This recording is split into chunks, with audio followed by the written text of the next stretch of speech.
because those maybe like there are some students who don't know about our agenda. Now we will have a seminar, and all in all, today we will have two seminars. The first seminar is going to be by the Harvard professor, Dr. Brown, and after which we will have Impact Challenge activities at our university. And then we will have lunch, and in the second half of the day we have another two seminars. To be more clear, the first seminar is going to be about college panels. It's going to be more about how to apply to Harvard University and other prestigious universities of the US. And the last seminar that we will have today is going to be by the students of Harvard. The topic is going to be about startups and venture funds and so on.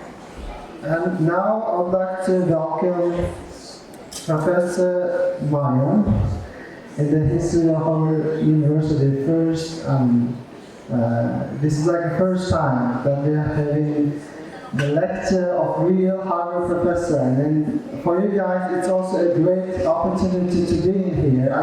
I do remember the times that I watched some lectures on YouTube, but there are some times that can everything be real, right, in our university. So please welcome Professor Mariam Taylor Brown to have a seminar.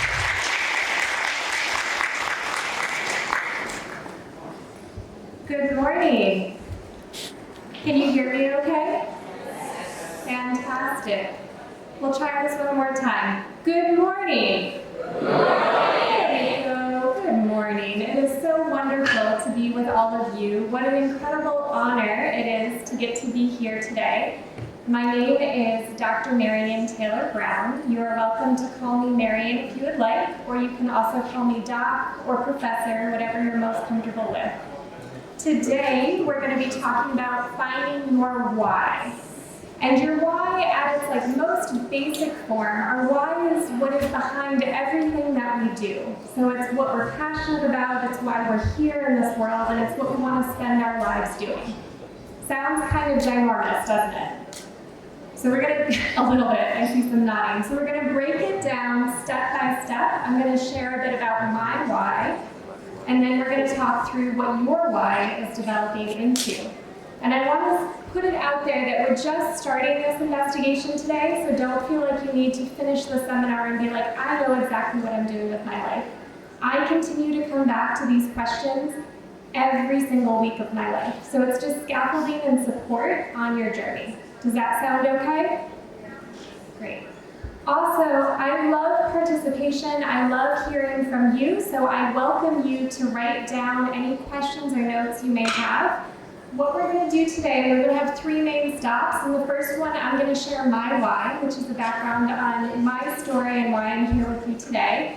Then we're going to go into some interactive components, so you'll need to make sure you have a pen or a pencil, something to write with, and a piece of paper. And then we'll get into our question and answer.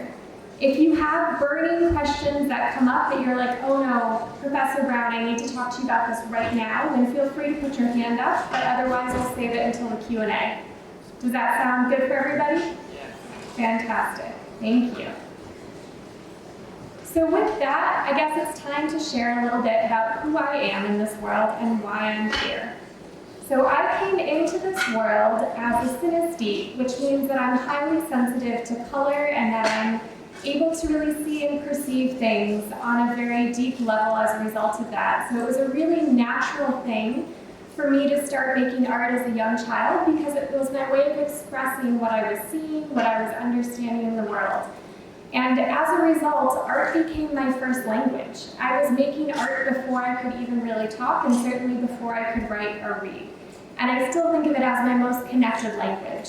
So I also ask all of you what your most connected and your first language may be. It may not actually have been your language itself. And another big part of who I am in this world that has an impact on how I show up to you today and as an educator is that when I was 6 years old, I was diagnosed with attention deficit hyperactivity disorder, as well as auditory processing deficits.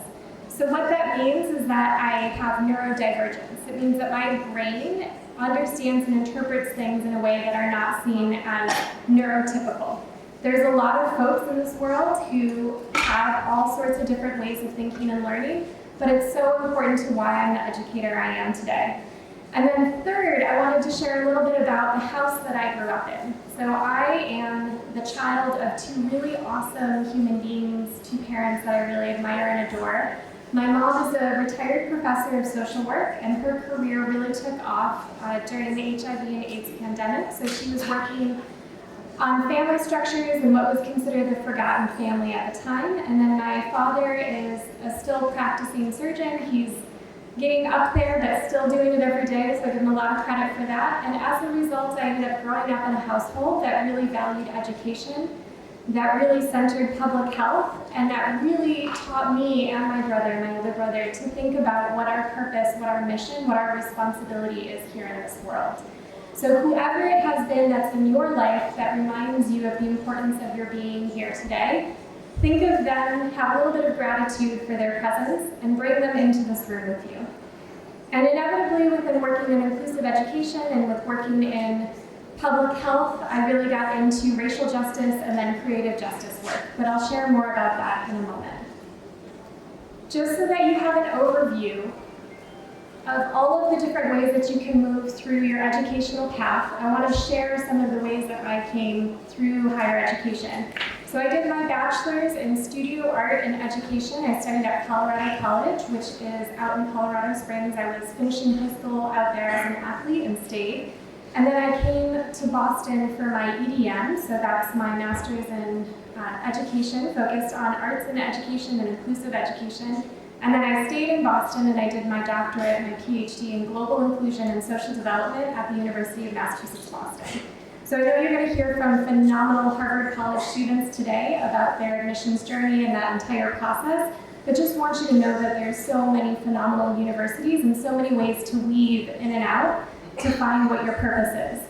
So when I was studying studio art and education in my undergraduate degree, I got really interested in public art and how we start to integrate public and social good with art. And although I have an awesome department and I loved Colorado College, nobody was really asking those questions with me, which is what then brought me back to school. That's what brought me to my master's degree.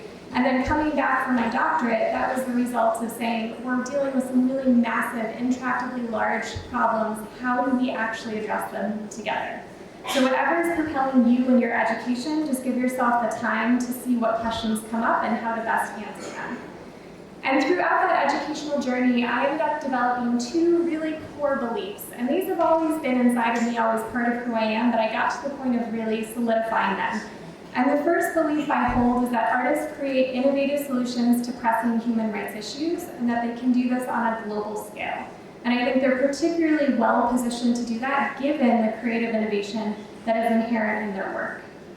And then my second core belief is that art is a human right, and that each person has the right to a creative life on their own terms. What do y'all think? Is art a human right? Yeah? Yeah, thank you. Let's hear it for art is a human right. Absolutely. Whatever your case, whatever your holding is, think about those core beliefs that you bring with you today. They've likely been with you all of your life, but taking the time to articulate them is huge. And these core beliefs brought me to this audaciously large question. And this is the question that my mentor, Steve Seidel, who used to run the Arts and Education program at Harvard's Graduate School of Education, he said, you really need a grounding question. And when he retired a couple of years ago, I was at his retirement party, and he looked at me and he said, Marian, are you still working on your question? And I said, yes. 10 years later, here I am. So this is my life commitment question, and I ask you if you know yours. Mine is, how can we build inclusive and equitable communities in and through the arts? And this question is what grounds me, and it's what literally decides every single step of my journey. So what that meant for me is that I launched a career in the arts and culture sector. Before becoming a full-time professor, I spent 15 years working in the arts and culture industry. And I first worked with artists for Alzheimer's, and they use non-pharmacological approaches to Alzheimer's and related dementia care, so both for folks who are living with dementia and then their care partners. And then I moved to Malawi in Southern Africa for about a year and a half, where I was working as a Global Health Corps Fellow with the Art and Global Health Center Africa. They also have a chapter at UCLA, and they now have satellite chapters around the globe, which is really cool.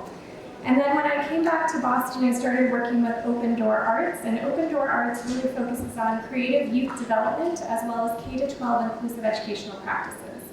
And along the journey, along the way, loving working with all of these really innovative artists who are doing really cool work, I paused and I said, these artists are doing really innovative work, but we have a huge gap. And I said, there are two of them.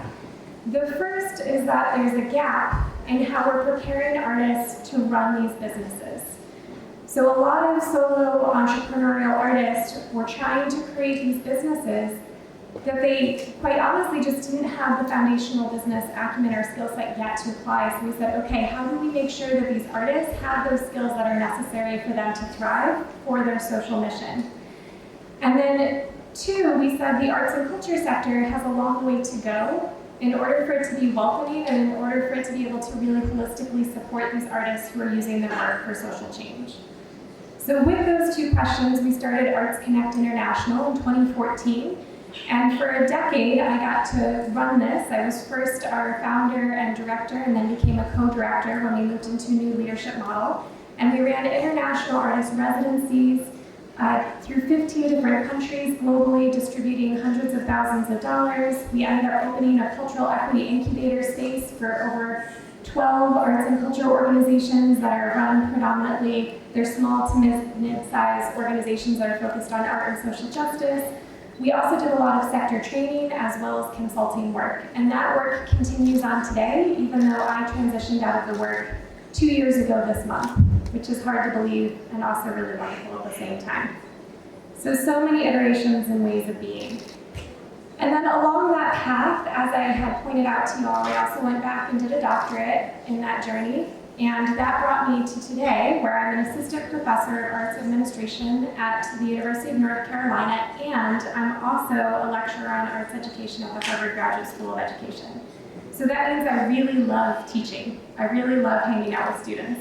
I've also been lucky to teach internationally. I was at Heilbronn University in Germany for a while, and then also at the University of Massachusetts in Boston.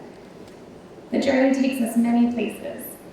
Have you all ever seen a fidget spinner? A little toy that you can, yeah? Okay, great. So I think of this fidget spinner of research, policy, and practice, and at the middle of that is social justice and social change.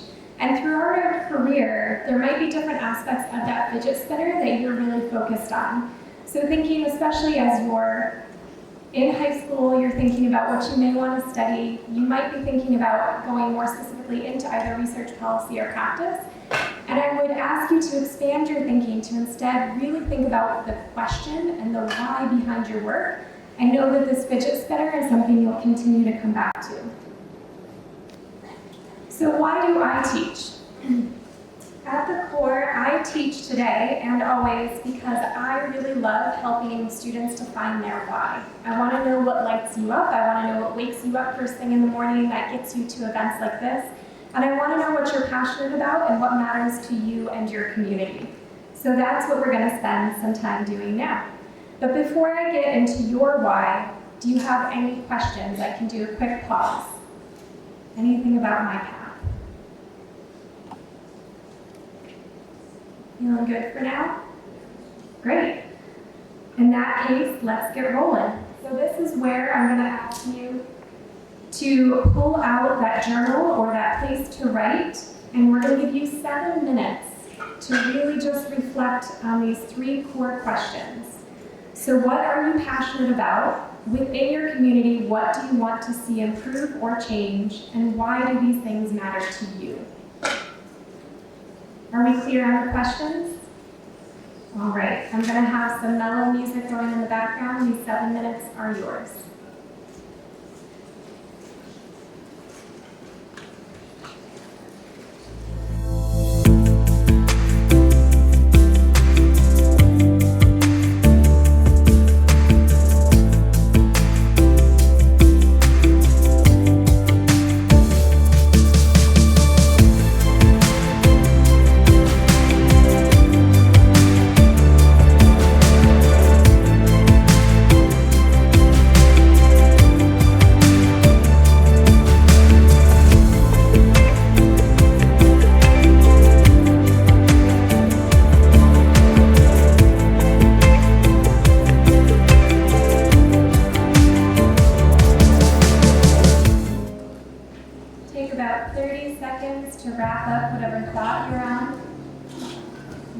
as you're ready, bring your attention back to the front of the room and we'll come together.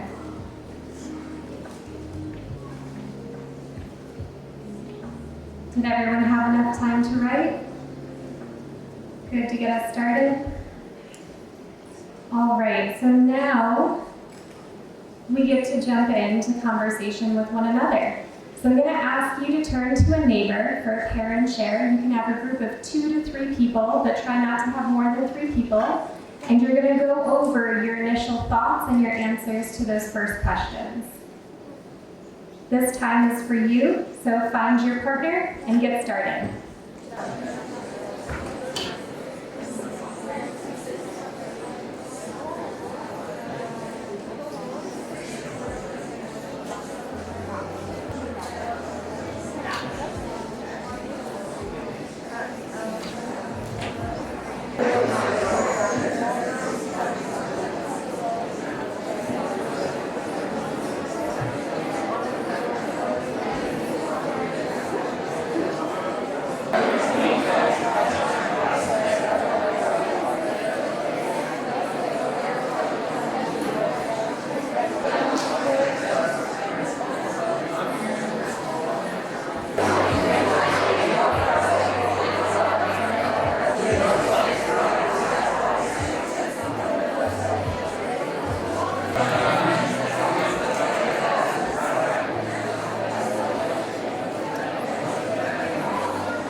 I'm sorry to bring you away from them, but I promise we'll get to deepen in just a minute.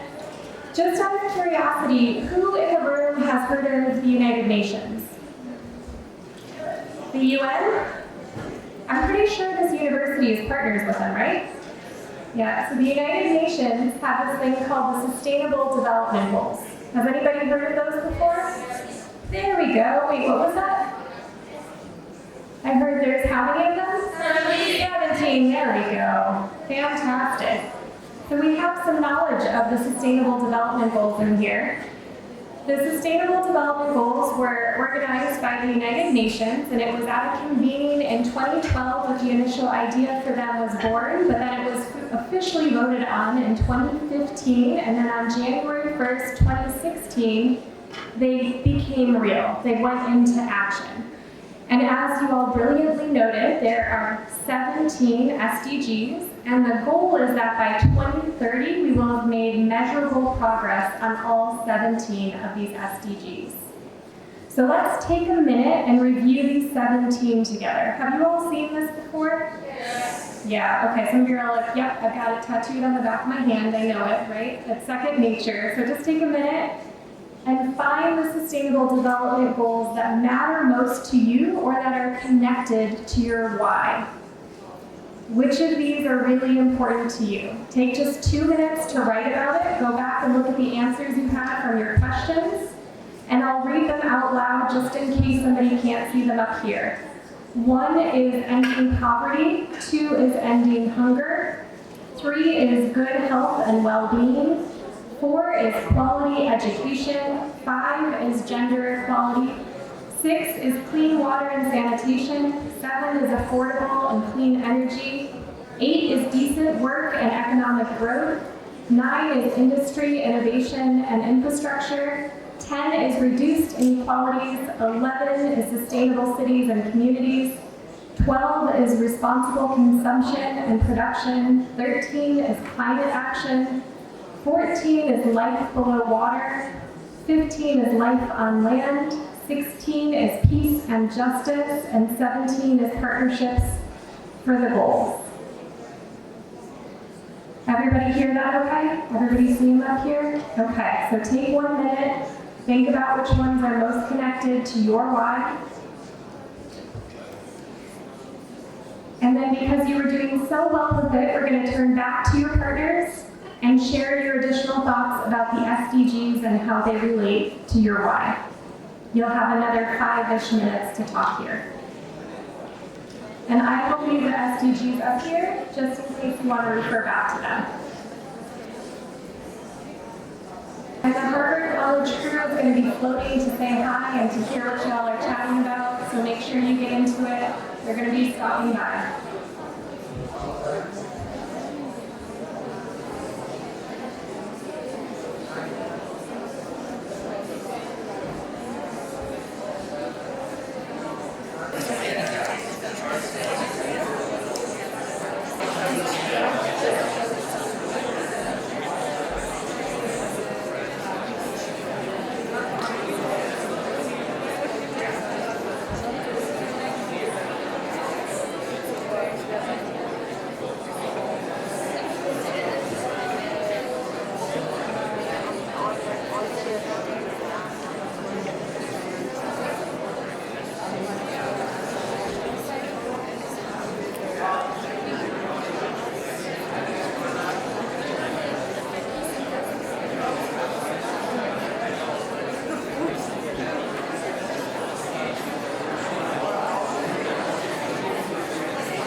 The audience, and I only just got to speak with a couple of folks, but I can tell that the dreams are big, the whys are connected, and you have a lot of deep insight.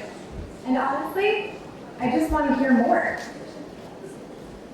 So with that, I want to hear from all of you. We have 2 mics to be able to run, and we're going to take a couple minutes just to share out what you talked about. So what are the issues that are most important to you, and how is that connected to your why? If anyone's feeling brave and you're ready to share, you can put your hand up and we'll get a microphone to you.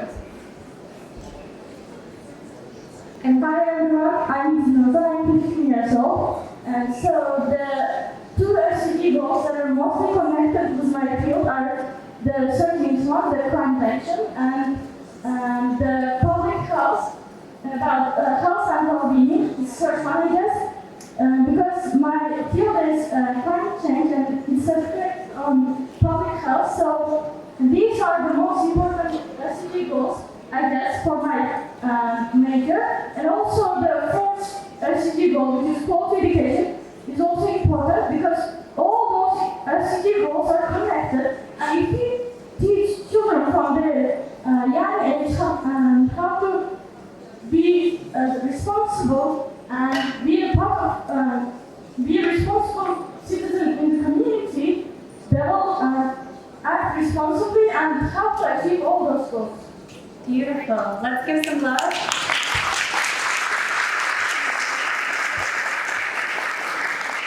Thank you for sharing. And I saw a hand right here.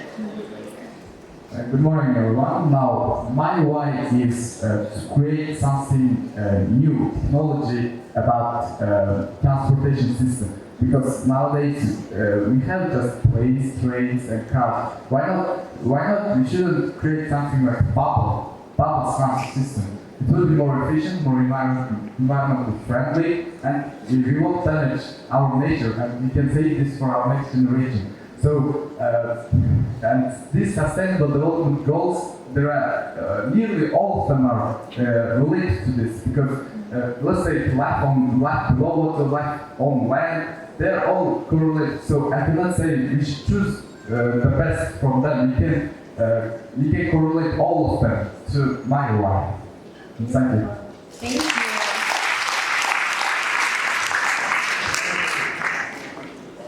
Yep, go for it, and then we'll pass it. Awesome. Good professor. Thanks, Manjawal.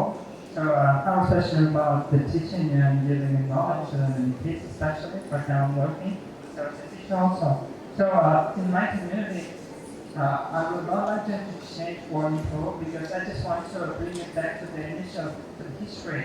You know, when it was in the history in the Middle Ages, so now it's called Harvard or Oxford or Cambridge. So in our times it was Michael Hickman. So the initial in the center of the knowledge sharing. So I just want to bring it back in history.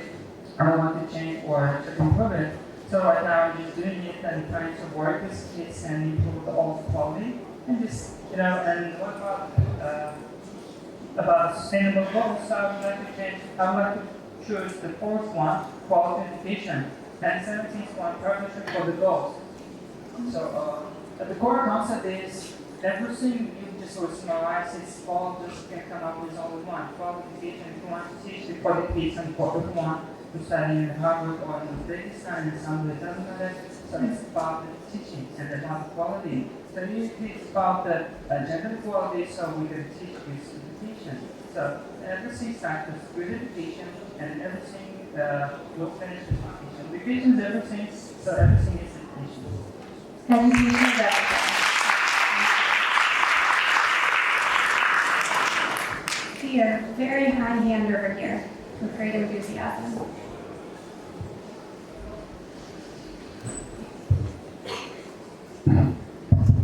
My name is Rizzo, and I'm really passionate about photography, but my goal is not about this. Photography opened my eyes to the problem that our community has a problem that we cannot share our emotions with anyone. Most of the time, people around us just blame us or hate us about this, and we just hide it inside of us. And this gives kind of depression, I believe.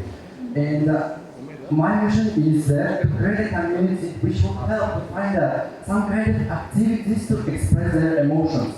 For me, it was photography.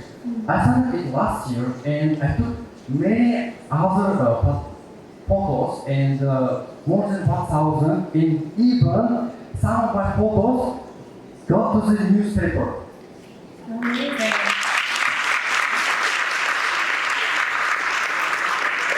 Thank you for sharing. And then we haven't heard from up here yet, the general up here. I have two hands here and here though. Right there, right there. Yeah.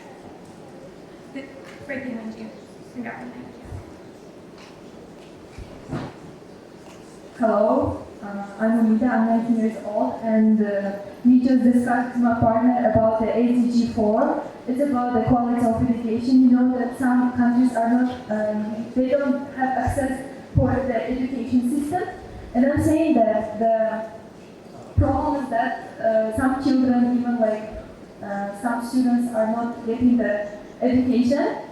We can build some buildings, school buildings, universities, and some rural areas, because it helps not only for the country, it helps a lot for the economy also, I mean. And so we can just also add for the universities, for school, the devices they can provide to us.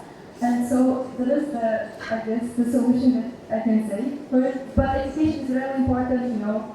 We must add some kind of devices, like not only exchange programs to students, like I mean, the education, so that can be added, like, you know. Beautiful. Thank you. And then we'll take one last one right here. Hello everyone, my name is Nofna. I'm 19 years old. We are discussing with my friends SDGs development goals is 16, sanitation and clean water. Because water is very important, all of them. And also we have some solutions like when government and NGOs support some clean waters. And also the government should build some toilets or maybe some clean water systems. And also we can example the third world countries, underdeveloped like African countries, suffer from some disease because they don't have enough clean water system. These are examples about the solutions that NGOs and government support the water system. And I conducted wide questions, these NGOs, SDGs, because water is very important, all of them. That's why I conducted these questions wide. Beautiful. Thank you. Let's take a minute to give ourselves and one another a huge round of applause for your brilliance.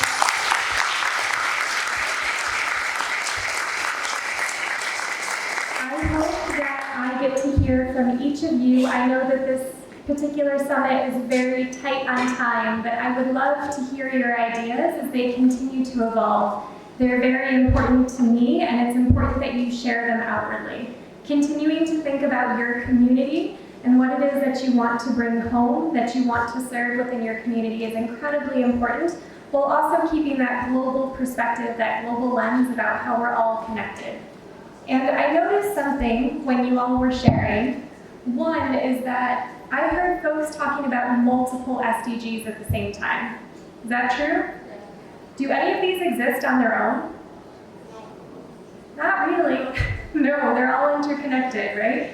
So when we think about the large, intractable problems of our time, we have to think through what we call a transdisciplinary lens. That means we need to think across the traditional norms that we've been taught and be really creative about what instead we want to create together. And I want to leave you with one of my favorite theorists, Adrienne Marie Brown, has the Emergent Strategy series. I highly recommend grabbing that book if you haven't read it yet. She does a lot on community organizing and social justice, but she talks about the principle that small is good, small is all.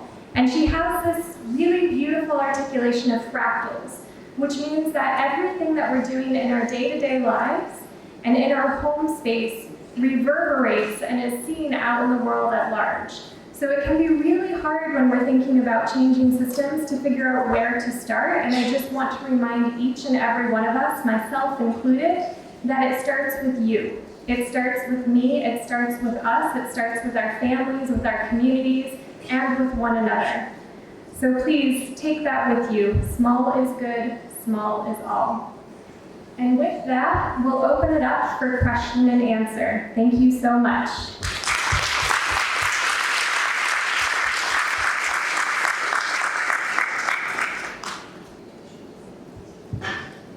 So zero pressure, but you're welcome to ask questions or share anything that you want to. My name is Bishop, and I'll talk about the justice and peace part of the SDGs, and many people didn't talk about it, and I believe that all of them are interconnected, and I think everything comes to peace as a result of peace. As, for example, countries want to explore some land or oceans, they should have permission from the countries, and it really helps if any country is very good And I want to have Iran, Palestine, and Israel as an example, as there are some wars going on in the countries. Many people are not exploring, studying, like they just want to live one day of their life and spend it as meaningful as possible without some bombs or bullets. Yeah. We think that everything's peaceful, anything can happen. Beautiful. Yeah. Thank you for sharing.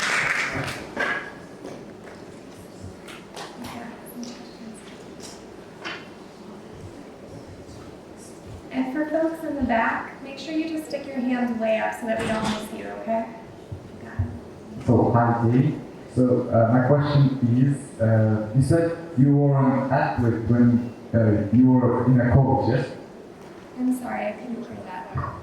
You said you were good in sport. Yes. So, my question is, did sport inspire you for being an art? That's a great question. Did sport inspire me with my art?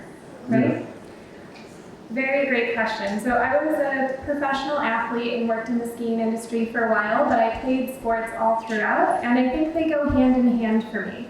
I'm very bodily kinesthetic, which means that I learn a lot through visual and then also through body. So I think both reinforce and you gain confidence from one another, right? So there's a lot of research that shows us that if we have multiple interests, they can be mutually reinforcing. So absolutely. Do you have a sport that you like?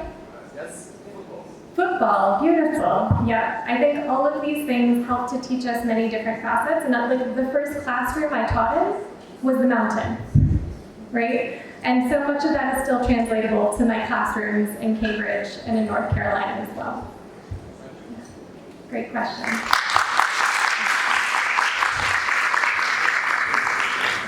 And I think I saw, was there one hand over here?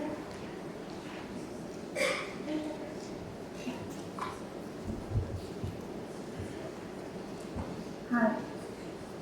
Does this work? Yeah. I have a question about arts, and the question is, what spheres can you connect arts with? Ooh, great question. What spheres can you connect art with? Yeah. Like different disciplines? Yeah. Okay, I have a slide for this. Thanks for that question. So, when I think about art and culture, one of the things I really had to unlearn, which means I had to kind of decondition it, is the idea that one art form is superior to the other, right? So we may have an entry point into different creative ways of being in the same way we may have an entry point into a discipline, something that we're interested in. What I love thinking about, what I love pulling away from, is the idea that we have to sit within one discipline. So I think all the different art forms inherently support one another. So I teach within a college of visual and performing arts, which means that I have dancers, I have musicians, visual artists, the whole gamut, right? So I think learning how we're connected, learning what is similar versus seeing what the difference is really important. And I don't think there's a single subject that you can't teach or learn through the arts. So as an educator, I think it's a really important tool. And then when it comes to community building, which we need for everything, especially for social justice and social change, art can be at the center of it. Did that answer your question? Okay, thank you.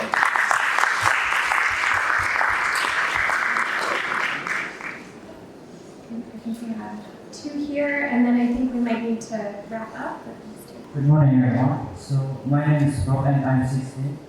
And we know all of us have a dream. So did anyone help or encourage you to make your dream a reality? What a phenomenal question. Thank you for that. Did anybody help my dream come true? Did anybody tell me to dream? Yes. Every step of the way. So I am the product of all of those who have poured into me, all of those who have loved me. And one of my greatest supporters in this world, I wish he was here to hear this, but my older brother, who on one side would tell me to do everything first so that he didn't have to, right, like a true sibling, and he'd make me test things out, but on the other side, he always told me that I could. And so particularly when it came to starting Arts Connect International, taking that leap into social entrepreneurship, which you have to be really comfortable with risk to be willing to jump that far, right? And he was big with saying, well, what's the worst that could happen? You learn and it doesn't work out, right? So we have these individuals, whether they're family, whether they're friends, whether they're formal educators, mentors, or our best friends. Hopefully we are able to be there for each other. And remember that regardless of your age, you can also be that light for somebody else. So when you have a colleague, when you have a friend who comes and says to you, I have this big audacious dream, what should we say to them? Go for it, right? We want to see them make it come alive. And just remember you have that agency, you have that voice. Thank you for the question. Assalamualaikum, dear professors and participants. My name is Faisal, and thank you for your presentation. And my question is, what do you think which sustainable development goal strategy is most important for you and why? Big question. Thank you for that. Which of these goals is most important and why? Well, I don't know that I have an answer to that. I know that might sound kind of big and audacious in itself, but the truth is because all of these are so interconnected, I think they're dependent on one another to be able to come to fruition. That said, I really appreciate what folks have been saying about 16 today, which is justice and peace, and the necessity for us to flourish as human beings is really rooted, from my perspective, in peace. And when we're cooperatively working together, we can accomplish so much more. So for today, I'll say that. Thank you. And I see one very hot hand down here that's extending. Okay, we'll get a mic to you. That's right. I don't think it's about talking a little bit, but I really want to get this. So the Could you question speak is, up a little bit louder? Sorry. the question is, how do you define regret, and do you have any opinion on it? How do I define? How do you define regret, and do you have any opinion on it? Oh my goodness. Okay, now we're getting into the psychology, morality of all of life. Thank you for that. Okay, so do I have anything in my life that I regret? Yes and no. I think inevitably we are always going to make mistakes. That is part of being human, it is part of learning, and at times those mistakes can hurt ourselves, it can hurt people that we love, and I think it's inevitable that you'll have a modicum of regret around that, always, right? That said, I think it's an unavoidable part of practicing life school, of being human, right? So instead of regretting those times, I think what I've really refocused is how do we learn how to apologize? How do we learn how to do better the next time? Whether that's for ourselves or for other people that we're in relationship with. And that really helps me. And then when it comes to like taking big leaps and going big and trying it, so far, I haven't regretted that, except for maybe when I've broken bones jumping off the cliffs. You know, that, now that I'm older, I will say I probably regret that one. But the big ones of trying and doing something new, I think I would regret it a lot more if I had it. So go for it. I think we're at time. Thank you all so much. I'll be around for the rest of the day. Thank you.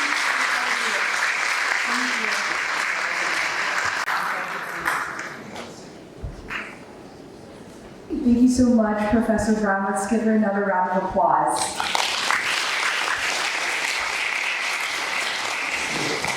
Thank you all for your incredible participation and great listening skills during Professor Brown's presentation. With that, as Alistair mentioned, we will now be transitioning into the Impact Challenge work session, which will start in 10 minutes, and it will be held at the university. We received a few questions about the Impact Challenge. Firstly, just want to say your team has 7 minutes of presentation time and you will be cut off if you go over the time. We would also like to see everyone in the group participate. And also, as you know, this is a competition, so we will have a final round held at the closing ceremony, and the winner or winners will get a prize from the Harvard team, so look forward to that. And if you have any other questions regarding the Impact Challenge, we have Elise and Lonnie over here. If you could raise your hand, they're happy to answer any questions you have regarding that. Now, I just want to give everyone an overview of what the rooms will look like since it's now being held in the university. So in total, we have 6 rooms. We have 4 large rooms and 2 small rooms, and all 20 teams will be split amongst those. So I'm just going to give everyone an overview, and we'll have volunteers guiding you to your room in just a moment. So with that, teams 1 and teams 2, can you raise your hand at this time? Okay, great. So teams 1 and 2, you will be put in room 1, so just remember that. Next, teams 3 and 4, can you raise your hand? Great. You guys will be put in room 2. Next, this is the big room, so teams 5, 6, 7, and 8, can you please raise your hand at this time? Great. You guys will all be put in room 3. Next is teams 9, 10, 11, and 12. Can you raise your hand? Okay, you guys will be put in room 4. Teams 13, 14, 15, and 16. Raise your hand. You'll be put in room 5. And lastly, it's teams... Oh, guys, you don't have to stand up yet. Please take your seats unless your faculty advisor has advised you otherwise. We will not be moving just yet. And lastly, teams 17, 18, 19, and 20, please raise your hand. Yes, you guys will be put in room 6. So in just a moment, we will be breaking off into the different groups. And for now, please stay seated. You could use the bathroom if you want, but you will now take this next time to prepare, and the presentations will be tomorrow, not today. Okay, does that sound good with everyone? Yes. Great, thank you.